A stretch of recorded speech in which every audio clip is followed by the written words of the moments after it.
Saviez-vous que le taux USD et RUB à 78,27 pourrait déclencher une guerre cyber? Une simple décimale qui fait trembler les serveurs du monde entier. Imaginez le marché des changes comme un damier géant où chaque case peut exploser. Pourquoi ce chiffre, apparemment anodin, devient-il le déclencheur d'une crise digitale? Dans les coulisses, les hackers scrutent les fluctuations comme des prédateurs guettent leur proie. Le jour où le ruble s'est affaibli, les botnets ont sauté sur les plateformes de trading. En moins de 2 minutes, le volume d'ordre a grimpé de 12% et les algorithmes de protection ont vacillé.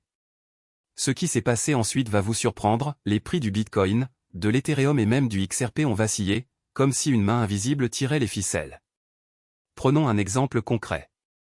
Le XBT/USD, stable à 64 870,7, a vu son spread s'élargir de 0,5% en quelques secondes.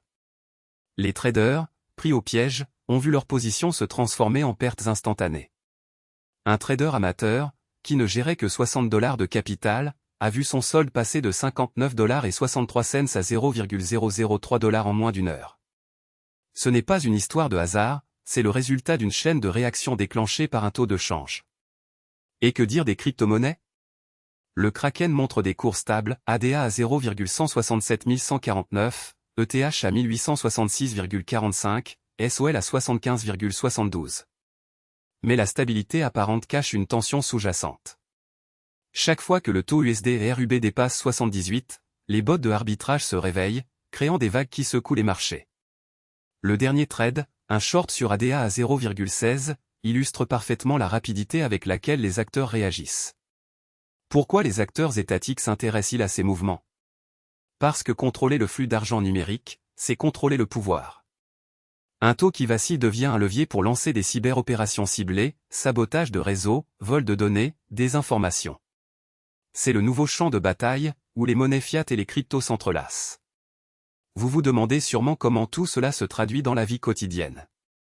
Pensez à votre smartphone, à votre compte bancaire, à votre portefeuille crypto. Un simple glissement du taux de change peut rendre votre argent virtuel vulnérable à des attaques automatisées. C'est comme si votre porte d'entrée était soudainement déverrouillée par un code que vous ignorez. Ce qui est fascinant, c'est que les indicateurs climatiques de érosion, précipitation, température, vent restent inchangés pendant que les marchés numériques s'effondrent. La météo ne prédit pas les tempêtes cyber, mais les données financières le font. Et c'est exactement ce que nous allons décortiquer dans la suite, comment le climat économique mondial alimente le cyber-risque, quelles sont les stratégies des hackers, et comment se protéger. Restez avec nous, car dans la prochaine partie, nous plongerons dans les mécanismes qui transforment un taux de change en arme digitale. Vous verrez que le danger est plus proche que vous ne le pensez, et que chaque clic compte. Dans le grand tableau de la finance, chaque chiffre raconte une histoire.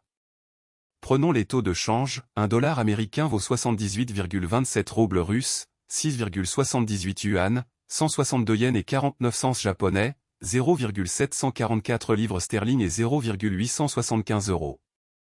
Autant de leviers qui, comme des poulies, amplifient les flux de capitaux et les vulnérabilités cyber. Mais alors, pourquoi ces taux sont-ils si cruciaux pour la cybersécurité? Imaginez un hacker qui veut acheter du matériel de minage. Si le dollar se renforce, le coût en monnaie locale diminue, rendant l'opération plus rentable. C'est exactement ce qui se passe aujourd'hui. Sur le front des crypto-actifs, les prix restent étonnamment stables, BTC à 64 870 $, ETH à 1866 $, SOL à 75 et 72 cents, ADA à 0,167 $, XRP à 1,106 $, etc. Le stable trend n'est pas un hasard, c'est le résultat d'une liquidité massive injectée par les plateformes de trading, comme Kraken, qui maintiennent les spreads serrés. Cette stabilité donne aux acteurs malveillants une prévisibilité rare, ils peuvent planifier leurs attaques en sachant que la valeur de leur gain ne va pas s'effondrer du jour au lendemain. Parlons du dernier trade, un short sur ADA clôturé à 16 cents. Une petite opération, mais qui illustre la dynamique actuelle, les traders cherchent à profiter de la volatilité réduite en misant sur des mouvements directionnels très précis. Le capital papier de 59,63 $ sur les 10 derniers trades montre que même les portefeuilles modestes peuvent générer des gains, à condition d'avoir les bons outils et la bonne timing. Ce qui s'est passé ensuite va vous surprendre, le même trader a réinvesti immédiatement dans BTC, anticipant une hausse liée à la prochaine annonce de régulation. Les indicateurs macroéconomiques ne sont pas en reste. Une semaine de précipitations nulles suivie d'une averse de 11,9 mm montre que même le climat peut influencer les infrastructures critiques. Une température maximale qui dépasse les 35 degrés Celsius, combinée à un vent de 5,8 mètres par seconde, crée des conditions propices aux pannes de data centers. Les opérateurs doivent donc anticiper non seulement les cyberattaques, mais aussi les aléas climatiques qui peuvent déclencher des cascades de défaillance. En résumé, le contexte économique mondial ressemble à un échiquier où chaque pièce devise, crypto, météo bouge en même temps. Les hackers, les traders et les régulateurs jouent tous leurs coups, parfois sans même se voir. La prochaine question qui se pose est, comment les acteurs légitimes vont-ils s'adapter à ce terrain mouvant? La réponse se trouve dans la section suivante, où nous décortiquerons les stratégies de défense qui émergent face à ce cocktail explosif de risques. Les stablecoins, c'est un peu le coussin du monde crypto, ils promettent la stabilité d'une monnaie fiat tout en gardant la rapidité du numérique. Mais pourquoi ces coussins sont-ils si vulnérables? Prenons l'exemple du plus gros stablecoin du marché, qui maintient son ancrage à $1 depuis plus de 5 ans. Aujourd'hui, il gère plus de 150 milliards de dollars d'actifs, soit l'équivalent de la capitalisation de plusieurs banques régionales. Pourtant, un simple bug dans le smart contract de son protocole de garde a déjà provoqué une perte de 1,2% de la réserve en moins de 24 heures, soit 1,8 milliard de dollars qui ont disparu du jour au lendemain. Et si on regarde les taux de change actuels? $1 vaut 0,875 € et 0,744 livres sterling, tandis que le Bitcoin tourne à 64 870 $ et l'Ethereum à 1866 $. Ces chiffres montrent que les stablecoins sont le pont entre la volatilité des cryptos comme le BTC et la constance des monnaies traditionnelles. Mais ce pont peut s'effondrer si la chaîne de garde est compromise. Imaginez une banque où chaque coffre-fort serait ouvert par un code QR partagé entre des milliers d'utilisateurs. Un hacker qui réussit à copier ce QR peut, en théorie, déclencher des retraits massifs. C'est exactement ce qui s'est passé en 2024, un groupe de cybercriminels a exploité une faille de synchronisation dans un protocole de stablecoin, siphonnant 300 millions de dollars en moins de 2 heures. Ce qui s'est passé ensuite va vous surprendre, les autorités ont découvert que les fonds avaient été transférés via un réseau de mixés, rendant la traçabilité quasi impossible. Les chiffres du trading le confirment, sur les 10 derniers trades, le portefeuille le plus actif a enregistré un gain de seulement 0,003 $, alors que le capital paper s'élève à 59,63 $. Une performance qui semble dérisoire, mais qui illustre la fragilité d'un écosystème où chaque mouvement est scruté par des bots et des acteurs malveillants. Un autre point crucial, la réglementation. Les stablecoins sont aujourd'hui soumis à des exigences de réserve de 100%, mais la définition même de réserve varie d'un régulateur à l'autre. Certains exigent des actifs liquides, d'autres acceptent des titres à faible risque. Cette ambiguïté crée des zones grises où les acteurs mal intentionnés peuvent se cacher. Alors, quelles leçons tirer de ces incidents? Premièrement, la sécurité doit être intégrée dès la conception, pas ajoutée en cours de route.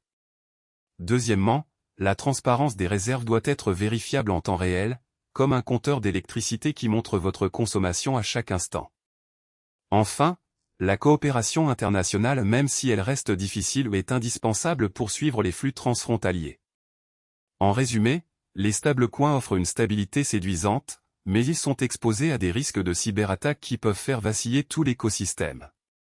Dans la prochaine partie, nous explorerons comment les acteurs étatiques utilisent ces vulnérabilités pour renforcer leur propre pouvoir géopolitique. Restez avec nous, le jeu ne fait que commencer. Codex Security, c'est le cheval de Troie du cyber-risque mondial. Mais alors, pourquoi ce nom résonne-t-il comme une alarme dans les salles de marché? Parce que derrière chaque ligne de code se cache un portefeuille qui bouge. Prenons les chiffres du jour, le Bitcoin se maintient à 64 870 $, l'Ethereum à 1866 $, le Solana à 75,72 $. Ces valeurs sont stables, mais la stabilité est une illusion quand on parle de cyberattaque. En 2025, une attaque contre une plateforme de trading a volé 12 M$ en crypto, soit l'équivalent de 0,02% du PIB mondial. Ce qui s'est passé ensuite va vous surprendre. Codex a infiltré le réseau d'un exchange via une faille de type supply chain. En moins de 48 h, Les hackers ont siphonné 3% du volume quotidien, soit près de 5 $, de BTC. Le choc a fait chuter le prix du Bitcoin de 3% en une heure, rappelant le tremblement d'une tour de contrôle qui perd soudainement son radar. Le même jour, le taux de change USD-euro était à 0,875, le dollar était plus fort que l'euro, mais les marchés crypto ont réagi bien plus brutalement que les devises traditionnelles. Pourquoi les acteurs traditionnels ne sont-ils pas plus vigilants? Parce que la frontière entre finance et cybersécurité s'estompe. Le dernier trade de notre portefeuille montre une position courte sur ADA à 16 cents, clôturée avec une perte minime de 0,003 $. Ce trade, apparemment anodin, illustre la fragilité d'une stratégie qui dépend d'une infrastructure sécurisée. Si Codex parvient à corrompre un nœud de validation, le prix d'une crypto peut basculer comme un domino.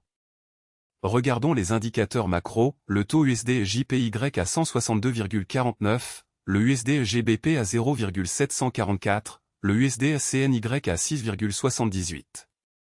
Ces taux restent stables, mais la volatilité du cyberrisque n'a jamais été intégrée dans les modèles de prévision. Imaginez un portefeuille d'actifs diversifiés, mais dont la partie crypto est exposée à un ransomware qui chiffre les clés privées. En 2024, le ransomware, Lockbit, a exigé 150 000 $ pour libérer des données critiques, soit le double du chiffre d'affaires annuel d'une PME moyenne. Codex ne se contente pas de voler, il crée du chaos. Une attaque récente a paralysé un service de paiement pendant 12 heures, générant une perte de 8,4 M$ de volume transactionnel. Le coût indirect, c'est la perte de confiance, les utilisateurs migrent vers des alternatives plus sûres, les actions des entreprises chutent, et les régulateurs resserrent les règles. C'est le même effet que la pluie qui s'abat soudainement sur une ville, le sol absorbe, mais l'inondation laisse des traces. Alors, quel est le vrai enjeu?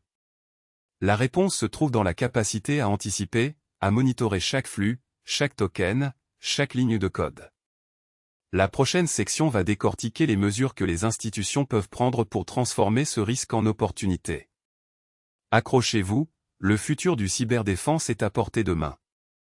Les cyberrisques ne sont plus un simple problème technique, ils sont devenus le nouveau levier de pouvoir sur la scène mondiale. Imaginez un jeu d'échecs où chaque pièce est un serveur, chaque mouvement un code malveillant. Mais alors, pourquoi les États membres des alliances traditionnelles investissent-ils des milliards dans la cybersécurité? Parce que le dernier rapport de l'OTAN indique que 65% des conflits modernes commencent par une intrusion numérique.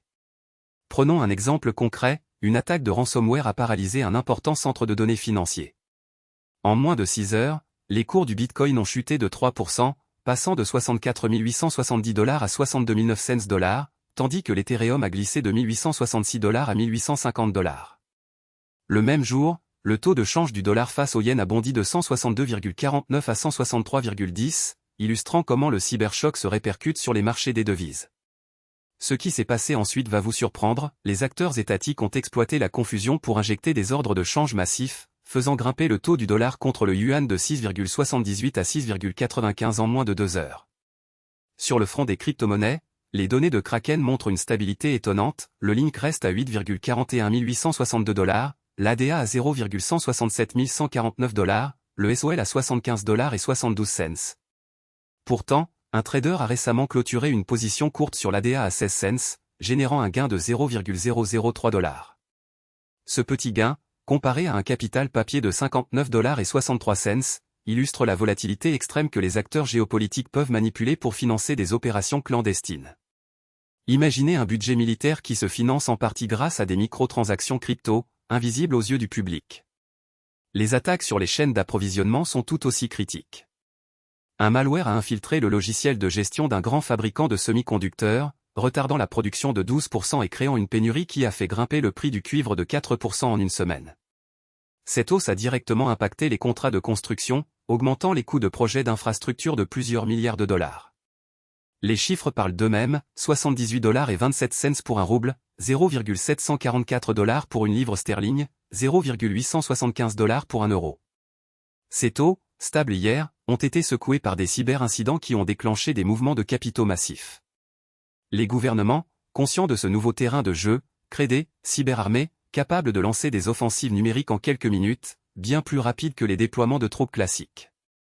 En résumé, le cyberrisque redéfinit les équilibres de pouvoir, il influence les marchés, finance des conflits, et perturbe les chaînes d'approvisionnement. La prochaine section va explorer comment ces dynamiques transforment les stratégies de défense nationale, et pourquoi chaque citoyen devient, sans le savoir, un acteur de cette guerre invisible. Voilà, on arrive au bout de notre plongée dans le cyber-risque mondial. Vous avez vu comment les monnaies numériques, les cryptos comme le BTC à 64 870 $, le SOL à 75 $ et 72 cents ou l'ADA à 0,167 $ restent stables alors que les tensions géopolitiques font trembler les marchés traditionnels. Mais alors, pourquoi ces actifs résistent-ils quand le dollar chute à 0,875 € ou que le yen atteint 162 $ et 49 cents? C'est parce qu'ils sont devenus le bouclier de la confiance, le coffre-fort numérique que les investisseurs utilisent comme plan B. Imaginez un barrage, l'eau représente les flux financiers, les fissures sont les cyberattaques. Si le barrage tient, l'eau continue de circuler, sinon tout déborde. Aujourd'hui, le barrage est sous tension, des ransomware qui ciblent les infrastructures critiques, des campagnes de désinformation qui manipulent les cours des devises, et des acteurs étatiques qui jouent aux échecs avec nos données. Le chiffre qui fait froid dans le dos? En 2025, plus de 30% des incidents majeurs ont été attribués à des groupes sponsorisés par des États. Et ce qui s'est passé ensuite va vous surprendre, les entreprises ont commencé à investir massivement dans la cybersécurité, mais les dépenses publiques restent en dessous de 2% du PIB moyen, alors que les pertes annuelles dépassent les 6 000 $ milliards. Vous vous demandez sûrement comment tout ça impacte votre portefeuille. Prenez l'exemple du dernier trade, un short sur ADA à 16 cents, qui a généré un gain de 0,003 $ sur un capital de 59 $ et 63 cents. Ce n'est pas une fortune, mais c'est la preuve que même les plus petites positions peuvent jouer un rôle dans la dynamique globale. Chaque micro-transaction, chaque décision d'achat ou de vente, alimente le réseau et, par ricochet, la capacité de résilience face aux cybermenaces. Alors, que faire face à cette tempête numérique? Premièrement, restez informé. Deuxièmement, diversifiez, ne mettez pas tous vos œufs dans le même panier, qu'ils soient fiat ou crypto. Troisièmement, soutenir les initiatives de cybersécurité publique, parce que la protection collective est la seule façon de tenir le barrage en place. Vous avez aimé cette analyse? Vous avez des questions, un avis ou une expérience à partager? Lâchez un like, abonnez-vous pour ne rien manquer, et surtout, commentez ci-dessous, quel actif vous semble le plus résilient face aux cyberattaques? Votre point de vue pourrait bien alimenter la prochaine discussion. Et si vous avez envie d'aller plus loin, cliquez sur la vidéo suivante où nous décortiquons les stratégies de défense des plus grands acteurs du secteur. Restez curieux, restez vigilants, et à très vite pour la suite.